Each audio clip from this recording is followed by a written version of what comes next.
On the night of July 8, 2025, Ukraine experienced one of the most intense and tense moments of the war.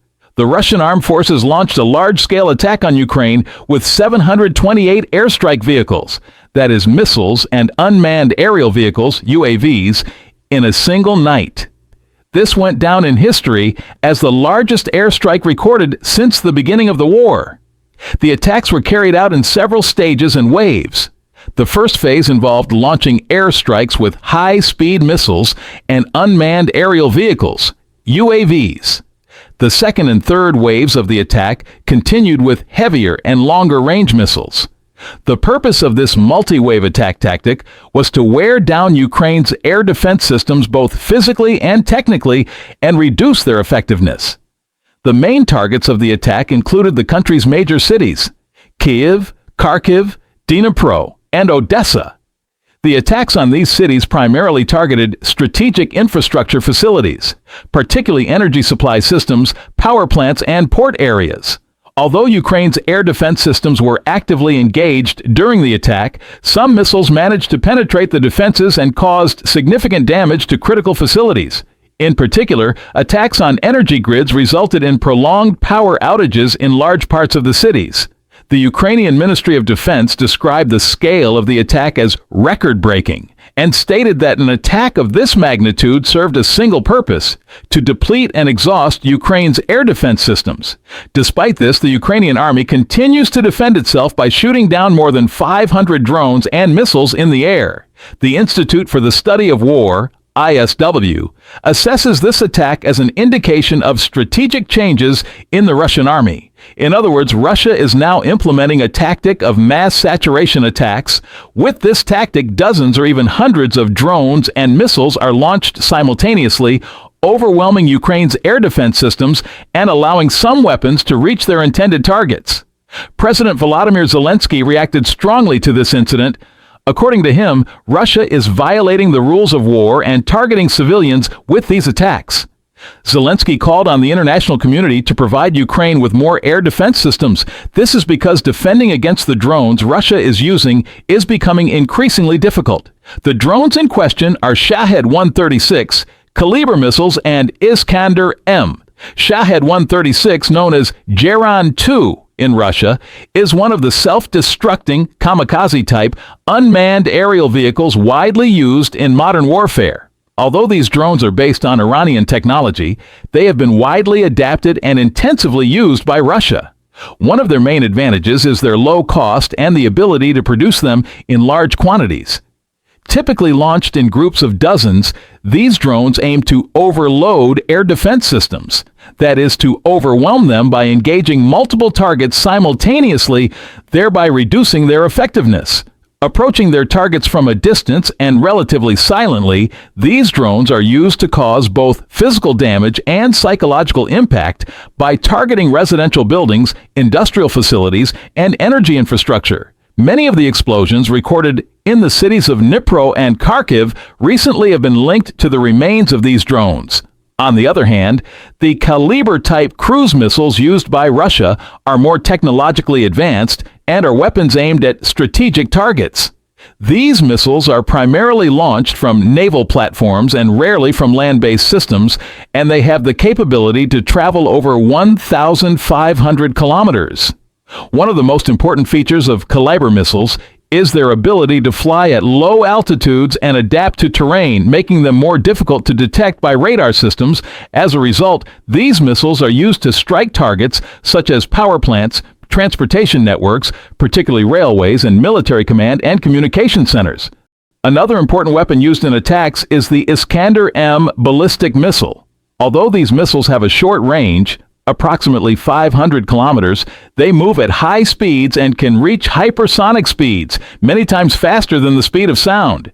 Iskander-M missiles launched from ground-based mobile platforms are designed to strike strategically important targets, such as military headquarters, air bases, ammunition depots, and command and control centers. Their trajectory, speed, and maneuverability make these missiles an extremely challenging target for air defense systems.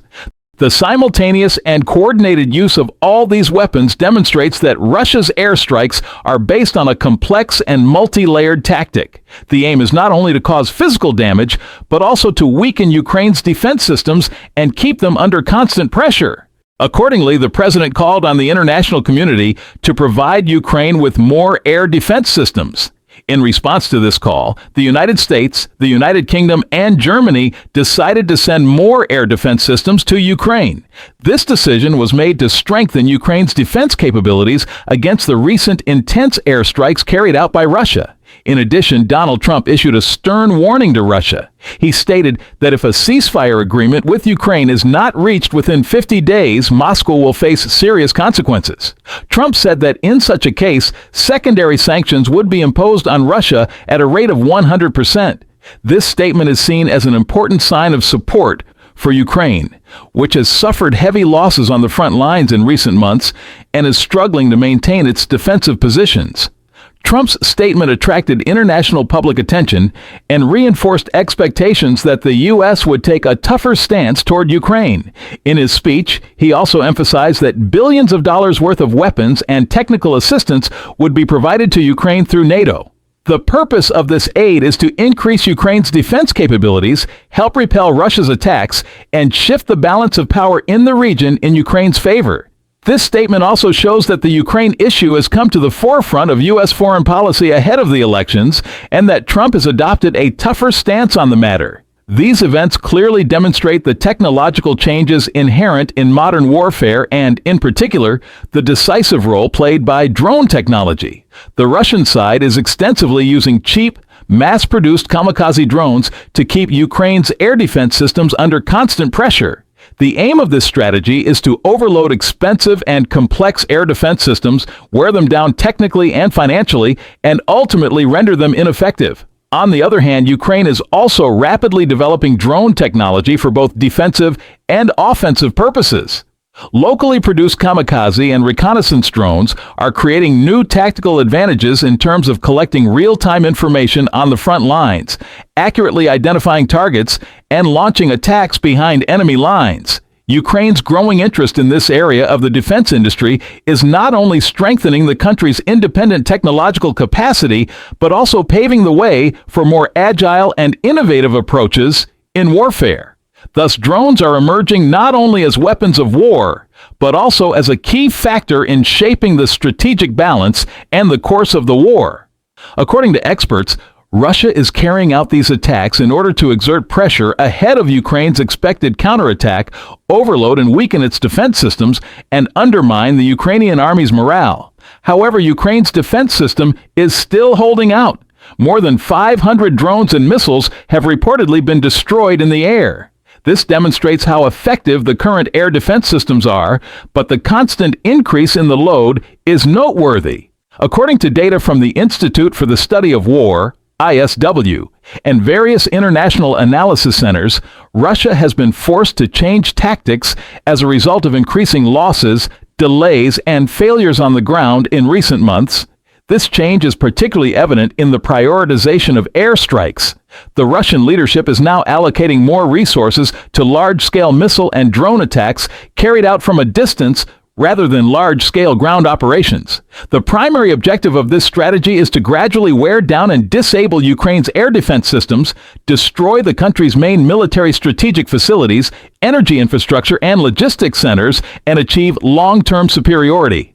The challenges faced in ground battles have made airstrikes a more attractive and relatively less risky option for Russia. This also aims to weaken Ukraine's defense lines from the rear and break the will of the people to resist through psychological pressure. However, despite all these challenges, Ukraine remains determined to continue its offense, thanks to both internal resources and international support. Modern air defense systems sent to Ukraine by Western countries such as the U.S., the UK, and Germany, including Patriot, Iris-T, and NASAM systems, have significantly increased the country's air defense capabilities. The continuation of international aid enables Ukraine to strengthen both its defense and technological capabilities and supports its long-term resistance strategy.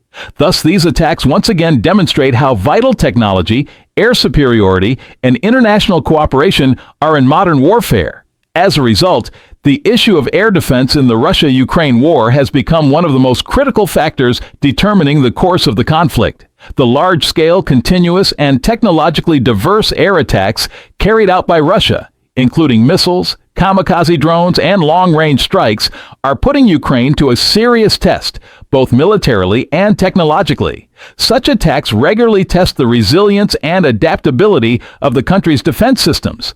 However, Ukraine is not only fighting on the battlefield, but also in the fields of technology and diplomacy. The continuous support provided by the international community, particularly air defense systems and financial aid from Western countries, has significantly strengthened Ukraine's defense capabilities. At the same time, the country's domestic defense industry is rapidly developing, with expanding research into innovative drones and technological solutions.